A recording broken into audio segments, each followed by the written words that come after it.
Taking Liberties also looks at the balance between rights, between the right to privacy, the right to freedom of speech, the right to offend people and the right, well, not to be offended. And the way we've done that is looking at the Oz trial from the early 1970s, in which this hippie magazine gave the editorship to some school children, and they decided to put a picture of Rupert Bear's head on a rather lewd cartoon, and so the Obscene Publications Squad clamped down, came down very heavily on the editors, and they went to trial, and this enormous libel trial ensued. And they eventually got very heavy sentences, which were appealed in the end and overturned. So what we've done, we've used this as an example of how the state tries to decide what people can say and how people can also fight against this as well. So we've got a lot of campaign literature from the trial, so there are buttons and posters and prints and so on from the people supporting the Oz editors back in the 1970s. The exhibition also focuses on the freedom of speech, in particular the freedom to offend, the freedom to be obscene. Do you view rights as universal, or can there be competing rights? I certainly argue that rights ought to be universal. I think that was one of the most sort of perturbing aspects of the exhibition. Because on the one hand you had John Milton in the 1640s publishing a defence of the freedom of the press, and it was against what he saw as the proposal to censor anything that is published.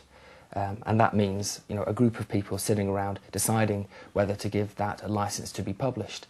And he saw any attempt to censor anything that is published, made public, any sort of utterance in public, he saw any attempt to censor that as an attempt to control thought. This is 400 years ago, and you compare that now to those in the free speech and its limits section, to contemporary defenders of liberty who will argue in a really sort of cowardly, sort of weak-kneed fashion that while, yes, we'll stick up for a little bit of freedom of speech, we believe that there should be limits. You can't have absolute freedom of speech, they say, because there's always the danger that you'll say something and it might offend someone, it might upset them or hurt their feelings.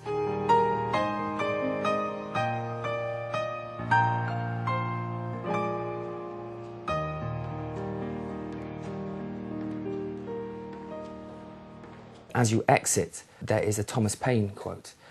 Those who expect to reap the blessings of freedom must, like men, undergo the fatigue of supporting it.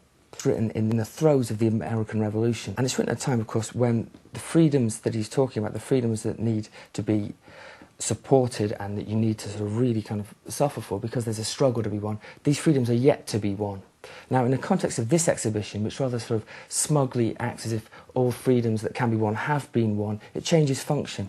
It becomes something else. It basically encourages you to feel guilty, that you are not deserving of the freedom which we, the elite, we in power have given you. And I found that a particularly depressing way to leave an exhibition. What do you think is the role of an exhibition? I mean, you know, people go in there, some people say, you know, we like it, some people say we don't like it, this was there, that wasn't there, you know, there's all these things. Personally, I think it was a great exhibition, you know, there were loads of fantastic, interesting things over there to think about. But what do you think should be the role of an exhibition?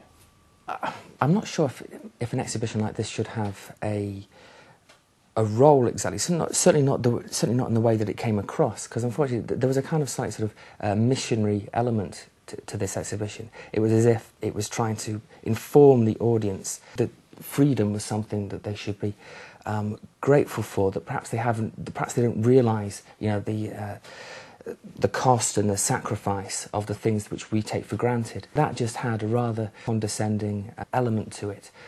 Having said that, in terms of the actual content, it was marvellous.